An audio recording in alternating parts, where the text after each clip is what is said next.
Mic तो चालू है। धन्यवाद अध्यक्ष महोदय, आपने इस वक्फ बिल पर बोलने का जो अवसर प्रदान किया।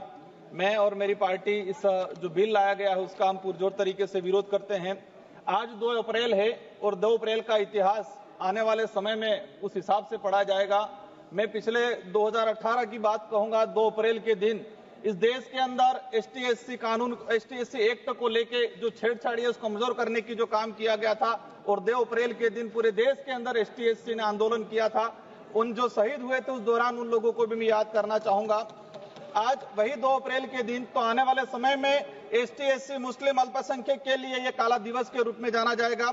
हमारा देश को विश्व में अनेक विविधताओं के बावजूद एक मजबूत राष्ट्र के रूप में जाना जाता है, लेकिन आज उसी भारत देश में वक्फ बिल, औरंगजेब, हिजाब, मंदिर मुस्लिम, हिंदू मुस्लिम, मंदिर मस्जिद करके नफरत के बीज बोए जा रहे हैं, जिससे देश को कमजोर करने का काम किया जा रहा है। एक वक्त हुआ करता था हमारे देश के अंदर, जब मुस्लिम धर्म के त्योहार आते थे तो हिंदू धर्म सहित अन्य धर्म के लोग खुशियां मनाते थे सब मिलके। एक तरफ जब हिंदू धर्म के त्योहार आते थे तो मुस्लिम खुशियां मनाते था और मुस्लिम धर्म के त्योहार आते थे तो हिंदू धर्म के लोग ये खुशियां मनाते थे सब मिलके करेंगे। लेकिन आज वो दौर आ गया है कि घर के अंदर आइसोलेट करने की बात होती है, पुलिस जाब्ता लगाना पड़ता है, एक धर्म से एक दूसरे धर्म की रक्षा करने के लिए माहौल बनाया गया है। इस तरह का जो माहौल है हमारे देश के लिए घातक रहेगा। जब आज देश के अंदर देखा गया है कि भारत देश का अगर गौरवशाली इतिहास, जब मुस्लिम की बात आती है, हम धर्म में क्यों बांट रहे हैं? इस इतिहास के अंदर मुस्लिम धर्म का भी बहुत सारा योगदान रहा है। मैं 2 उदाहरण बताना चाहूंगा।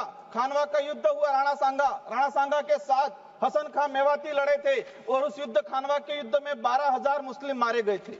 मैं उस धरती से आता हूं। महाराणा प्रताप की जो धरती है उसके सेनापति थे हकीम खां सूरी, दूसरे सेनापति थे राणा पूजा भील जो आदिवासी समुदाय से आते थे। और उस दौरान देखा गया है कि हकीम खां सूरी और राणा पूजा महाराणा प्रताप के साथ जब खड़े थे तो महाराणा प्रताप के सगे भाई शक्ति सिंह और जगमाल अकबर के साथ खड़े रहे थे। वो दौर हुआ करता था।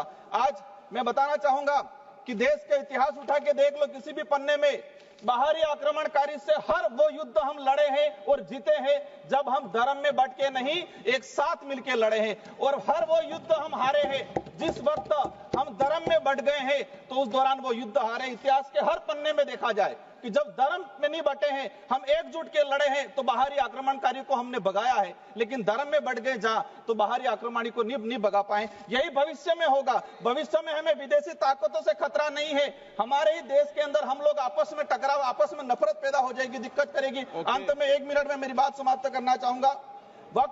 वक्फ बिल किसी व्यक्ति द्वारा जिसका कोई वारिस नहीं हुआ करता था, वो दान दिया करता था समुदाय की भलाई के लिए। जो संपत्ति मुस्लिम समुदाय के धार्मिक सामाजिक कल्याण के लिए होती थी, आज आप सुनकर उसको व्यावसायीकरण किया जा रहा है। आज मुस्लिम को टारगेट किया जा रहा है, कल आदिवासी, दलित, ईसाई, गरीब हिंदू को भी उनकी धार्मिक जो संपत्तियां उनको हड़पने का काम किया जा रहा है। अध्यक्ष महोदय, भाजपा की सरकार जब झारखंड में सरकार थी, आपने वक्फ की तर्ज पे ही आदिवासी दलितों के जो पूजा स्थल थे उनकी जमीन को लैंड बैंक के रूप में उपयोग करने का जो काम किया था और आदिवासी समुदाय ने इसका विरोध किया था। वक्फ बिल में आप 2 गैर मुस्लिम समुदाय, 2 महिला अध्यक्ष कलेक्टर को बनाया जा रहा है। अच्छी बात है, महिलाओं का सम्मान करना चाहिए, लेकिन मैं ये भी कहना चाहूंगा कि देश के अंदर कई ऐसे हादसे आए हैं जहां हिंदुओं के मंदिर में महिलाओं को प्रवेश से भी वंचित किया जा रहा है। आज ऐसी, तो आप मुस्लिम महिला ओके अध्यक्ष महोदय बहुत है।